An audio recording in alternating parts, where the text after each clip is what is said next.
주식이 크게 떨어지면요, 멘탈이 나가죠. 그리고 그 시점에 꼭 소환되는 사람이 있어요. 투자의 귀재, 워런 버핏이죠. 남들이 두려워할 때 욕심을 내라.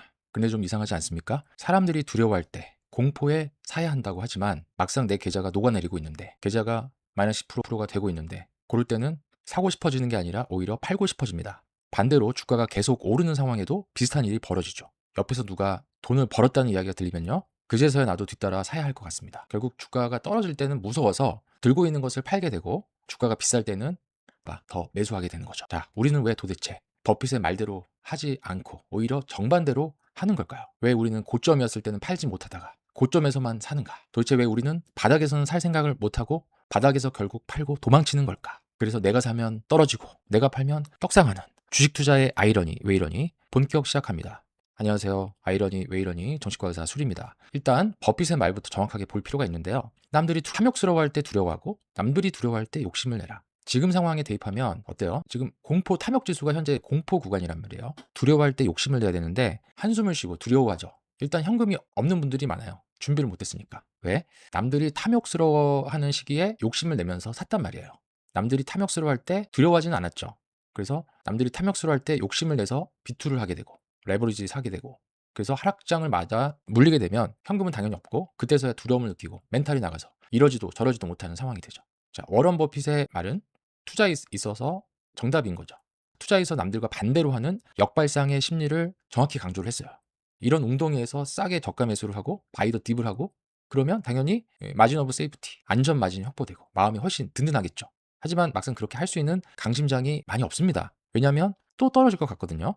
바닥이라고 샀는데 그 바닥이 아닐 것 같다. 지하실이 더 나오는 것 같다. 기다리다 사지를 못해. 근데 공포가 커졌다는 이유만으로 떨어지는 주식을 아무거나 무조건 사라는 말은 아니겠죠. 워런 버핏의 명언이 또 나옵니다. 평범한 기업을 터무니없이 싼 가격에 사는 것보다 훌륭한 기업을 합리적인 가격에 사는 것이 훨씬 낫다. 주가가 떨어지는 데에는 실제 어떤 이유가 있을 수 있습니다. 전문가분들이 시황 분석을 하면서 다 얘기해 주잖아요. 기업의 경쟁력이 약해질 수도 있다. 실적 전망이 달라졌을 수도 있고, 산업 환경 자체가, 거시적인 환경 자체가 바뀌었을 수도 있죠. 주가는 기대치를 선반영한다고 하잖아요. 그 실적 발표나 컨퍼런스 콜에서도 기업이 잘 나가도 다음 분기 성장률에 대한 기대치를 맞추지 못하면 엔비디아도 하이닉스도 못 피해간다고 하잖아요. 그래서 버핏의 말은 사람들의 감정이 가격을 지나치게 올리거나 내릴 때 그 감정에 휩쓸리지 말고 가격과 그 본질인 내재 가치를 따로 보라는 말이겠죠. 근데 이게 말처럼 쉽지가 않습니다. 공포가 있으면 일단 안 보여요. 자꾸만 떨어지는 것만 보이고 내재 가치 못 보죠. 그리고 자꾸만 뉴스를 보게 돼. 그래서 어떻게 하냐? 떨어지는 주가를 보면서 매도 버튼 누르고, 그러면 사이드카가 또 발동이 되고 개미는 털려나가고 내 멘탈이 털려나가는 상황이 오는데요. 그러다가 잠깐 내부자 거래 소식이 떴다. 하이닉스의 최태원 회장이 매수를 했다더라. 아, 그래? 그러면 저점 신호다라고 생각해서 잠깐 주식의 가치를 볼 수 있게 되는 것 같아요.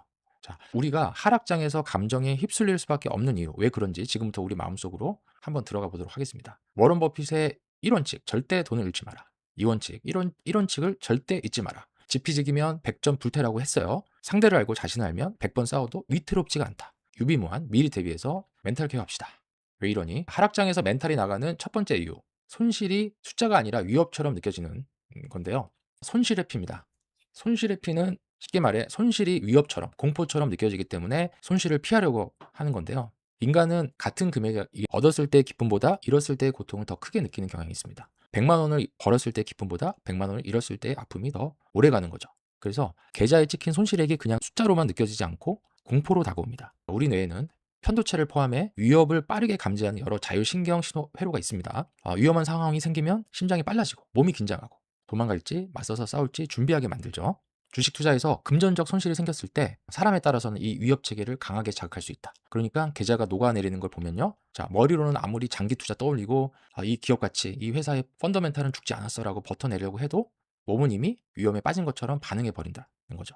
부정적인 전망을 쏟아내고 가슴이 답답해지고 계속 계좌를 열어보게 되고 또 확인하게 되고 밤에 누워도 떠오릅니다. 뉴스를 찾아보면 온갖 부정적인 뉴스로만 도배되어 있습니다. 이 세상이 망할 것 같아요.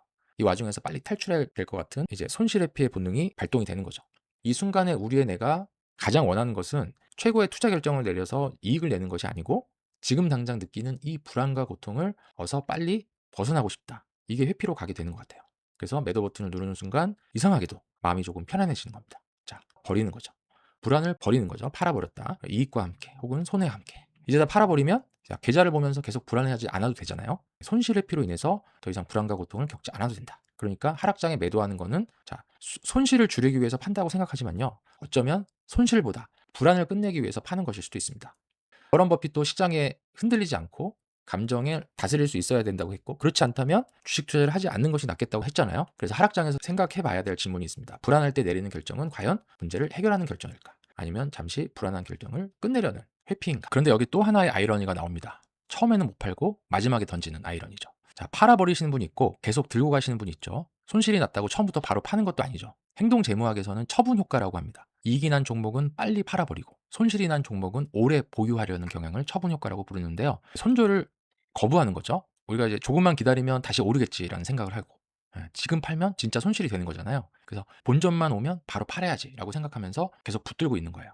근데 문제는 만약에 그 기업 가치가 훼손되었음에도 무작정 장기 보유를 택할 텐데요. 내가 이 종목을 못 파는 게 정말 다시 오를 거라고 믿기 때문이면 사실 아무 상관이 없죠. 그리고 손실은 팔지 않으면 아직 확정되지 않은 것처럼 느껴지잖아요. 계좌 손실이 떠 있어도 팔지 않는 동안에는 아직 끝난 게 아니고 언젠가 다시 오를 수 있어 생각할 수 있으니까. 그러니까 우리가 붙들고 있는 거는 내가 아직 틀리지 않았다는 믿음, 나는 아직 상황을 통제하고 있다는 느낌을 붙들고 있는 것일 수도 있어요. 하지만 어떻습니까? 손실이 감당하기 어려울 정도로 점점 커지고 주변 사람들까지도 모두 비관적으로 말하기 시작하면요, 그제서야 공포를 견디지 못하고 던집니다. 처음에는 내가 틀렸다는 걸 인정하기 싫어서 못 팔고 마지막에는 더 떨어질 것 같은 공포 때문에 팔게 되는 거죠. 하락장에서 내가 지키려는 거는 과연 돈일까요? 나는 아직 통제력을 잃지 않았다는 믿음일까요? 그런 자존심일까요? 질문을 해보는 것도 좋겠죠. 세 번째 아이러니, 내가 사면 물리고 내가 팔면 떡상하는 아이러니. 내가 사면 물리는 일이 많은가? 이 질문은 다시 말해 우리가 왜 고점에 가까워진 뒤에 주식을 사게 되느냐라는 말과 같은데요. 세 번째 이유는 주의 편향과 군집 행동입니다. 투자하면서 견디기 힘든 감정 중에 하나가 손실만은 아닙니다. 나만 기회를 놓치고 있다는 느낌, 포모죠. 견디기 어렵습니다. 사실 포모는 상대적인 비교를 통해서 생기는 이제 기회 손실, 가상의 기회 손실이라고 봐야 되는데, 실제로는 돈을 잃지 않았어요. 포모가 괴로운 이유가 돈을 잃지는 않았는데 우리의 생각이 너무 똑똑해서 나도 돈을 벌 수 있었는데 못 벌었네? 남들은 다 돈을 벌면서 수익 인정하면서 앞서 나가고 있는데 내 계좌만 본전이구나. 나만 뒤처지고 있구나 라는 생각을 하면서 고통을 받는 거예요. 그래서 포모에는 기회 손실, 잡을 수 있었던 수익을 내가 놓쳤다는 느낌, 그 다음에 상대적인 박탈감과 함께 또 나는 판단력이 부족한 사람인가라는 자기 평가와 이제 결부돼서 타인과 비교된 미래의 나를 잃었다고 느끼는 감정인 거예요. 어쨌든 하락장에서는 포모는 아니죠. 근데 포모 때문에 고점에 물리게 되는 거예요. 주가가 조용히 바닥에 있을 때는 어떻습니까? 뉴스에도 잘 나오지 않고 주변 사람도 별로 관심이 없습니다. 보통의 경우. 삼전이 5만 원이라고 했을 때, 사라고 하는 사람이 있었을 때 누가 관심이라도 있었나요? 없었단 말이에요. 그러니까 주가가 바닥이니까 수익을 인증하는 사람도 없고, 그러니까 우리 눈에도 잘 들어오지 않다가 주가가 많이 오르고 거래량 늘고 이제 뉴스가 쏟아지고 단톡방에서 주식 얘기 나오고 주변에서 돈 벌었다는 이야기가 쏟아지기 시작하면요, 그제서야 그 종목이 눈에 들어오게 되는 거죠. 그래서 앞으로 오를 종목을 미리 발견해서 산다기보다는 솔직히 이미 많이 오른 종목이 눈에 띄기 시작해서 사는 경우가 많습니다. 주의 편향이죠. 그러니까 내가 사서 주가가 떨어지는 게 아니라 주가가 상당히 오른 뒤에야 떨어져도 이상하지 않을 타이밍에 내가 관심을 갖기 시작한 것일 수 있다. 물릴 타이밍에 들어갔다는 게 맞아요. 물론 모멘텀 투자라고 달리는 말이 더 달린다고 하잖아요. 근데 그때는 모르는 거죠. 지금이 고점인지는 모르고 사는 거예요. 저렇게 많은 사람이 사는 데는 다 이유가 있겠지라는 생각이 들면서 헷갈리면서 또 저렇게 많은 사람이 다 찬양을 하는데 내가 모르는 좋은 정보가 있는 것이 아닐까? 주의 편향과 군집 행동이 같이 나옵니다. 그리고 지금이라도 안 사면 영영 기회를 놓치는 게 아닐까? 지금이라도 싸게 샀다. 지금이 가장 싸게 산 거야. 반대도 마찬가지죠. 모두가 팔고 있으면요, 사람들이 다 도망갔는데 나만 버티고 있는 것 아닐까? 정보가 불확실할수록 우리는 다른 사람의 행동을 정보처럼 사용하며 영향을 받습니다. 부와 내동하는 거죠. 자기 기준 없이 남의 말과 행동에 휩쓸리는 상태가 되는 겁니다. 이 자체는 이상한 일이 아니에요. 문제는 모두가 서로의 행동만 보고 움직일 때인데요. 주식의 가치를 제대로 보고 있지 않은 상황에서 결국 남이 사니까 사고, 결국 남이 파니까 팔게 되는 거예요. 그러니까 기업 분석이 되지 않는 상태면 내가 기업을 살 이유나 기준점이 없으면 남이 사라고 해서 사게 되고 남이 파니까 결국 팔게 되는 것이 계속 될 수밖에 없습니다. 기업의 가치나 적정 주가나 보유 이유가 분명하지 않으면 마음속 판단 기준이 비어 있는 거잖아요. 그 빈자리를 시장의 움직임과 타인의 확신으로 채우게 됩니다. 그러니까 남들이 사니까 내가 모르는 호재가 있나 보다. 남들이 파니까 내가 놓친 악재가 있나 보다 생각을 하는 거죠. 그러니까 이런 판단이 연쇄적으로 이어지면 정보의 캐스케이드가 생기면서 실제 기업 가치보다 앞선 사람들의 선택을 보고 좀비처럼 우르르 따라가게 되는 거죠. 그런데 하락장에서는 이제 공포가 전염됩니다. 그래서 이런 변동성을 견딜 심리적 기준점이 없는 상태이기 때문에 흔들릴 수밖에 없다. 진료실에서 보면 5, 6월 달의 느낌은 기분 좋게 오시는 분들이 많고 여유 있게 행동하는 분들이 좀 많았던 것 같아요. 물론 이제 폭모도 많았죠. 근데 7월 달, 7월 중순 이후부터는 불안과 수면 문제를 호소하는 분들이 많았던 것 같아요.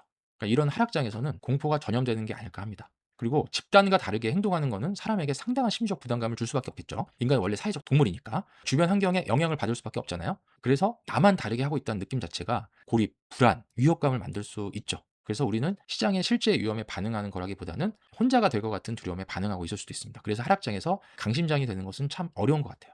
그래서 자책할 필요가 없습니다. 다 똑같아요.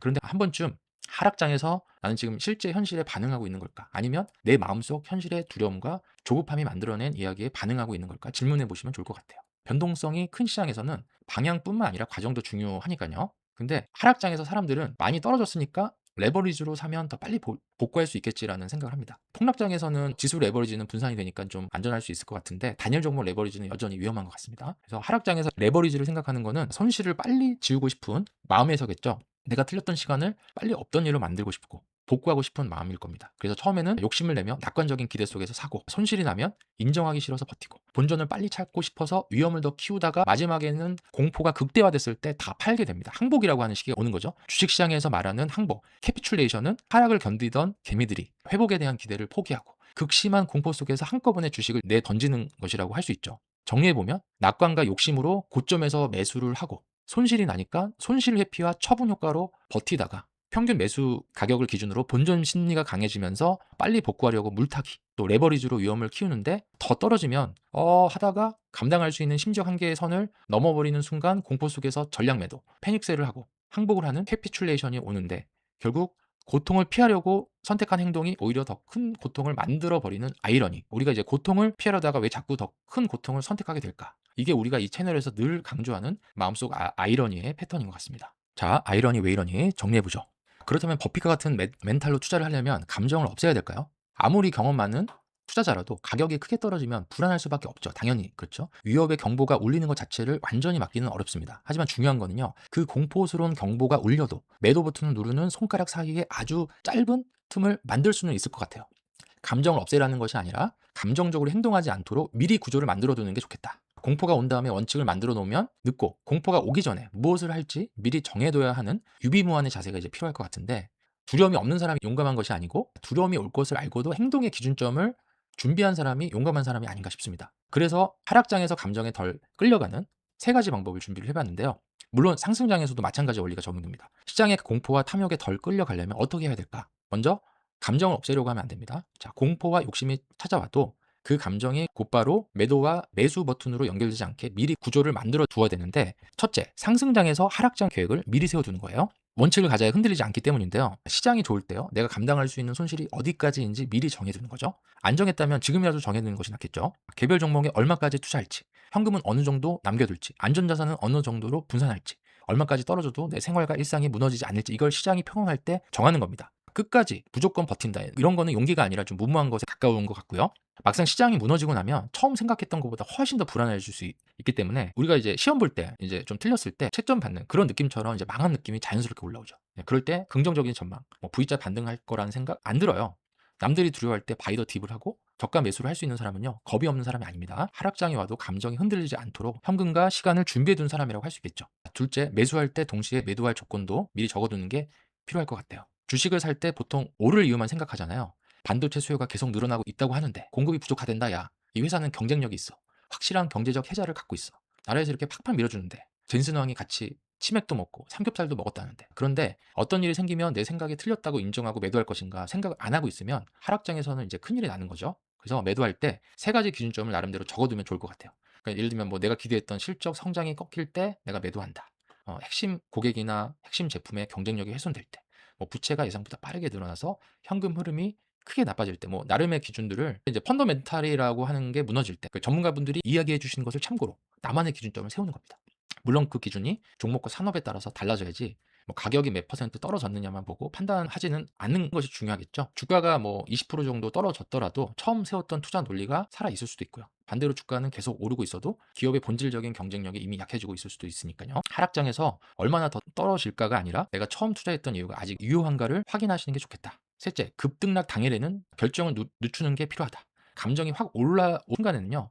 결정을 내기보다 이게 아까 말한 경보음과 내 손가락 사이에 틈을 만들어주는 게 필요하다. 그 순간에는 신규 매수나 전략 매도를 하지 않는 규칙을 만들 수 있습니다. 사고 싶은 이유, 팔고 싶은 이유를 미리 적어두고 다시 읽어보는 거예요. 그리고 밤사이 불안이 조금 가라앉고 나면요, 반드시 지금 당장 해야 할 것 같았던 행동도 뭐 지나고 나면 그렇게 급하지 않을 수 있어요. 좋은 결정을 내리는 것도 중요하지만 나쁜 순간에 결정하지 않는 능력도 훨씬 더 중요하다. 추가적으로 돈을 목적에 따라 나눠두는 것도 필요한 것 같아요. 그래서 생활을 지킬 돈, 장기적으로 투자할 돈, 그리고 시장이 확 떨어졌을 때 사용할 예비 자금까지. 현금은 바닥을 정확히 맞추기 위한 돈은 아니고요. 바닥에서 어쩔 수 없이 팔지 않고 다시 판단할 수 있는 선택권을 남겨두는 여윳돈이라고 생각합니다. 그래서 한꺼번에 투자하기보다 분할 매수, 분할 매도 기준을 미리 정하고 감정이 격했을 때는 결정을 잠시 미루시고 계좌를 확인하는 횟수도 줄이는 게 필요하죠.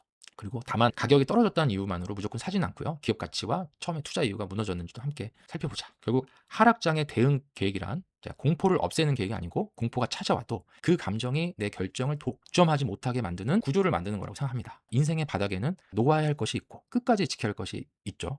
투자에서도 녹아야 될 거, 본전에 대한 집착, 남들과의 비교를 내려놓고 끝까지 지켜야 될 거는 나의 원칙, 그리고 다시 선택할 수 있는 힘은 지켜내자. 현금은 기회를 기다리는 돈이기 전에 나를 지키는 돈이다. 상승장에서는 부안해동하지 말고 변동장에서는 일희일비 하지 말고 평온할 때 유의무환하자. 하락장에서 여러분은 무엇을 놓고 무엇을 지키시겠습니까?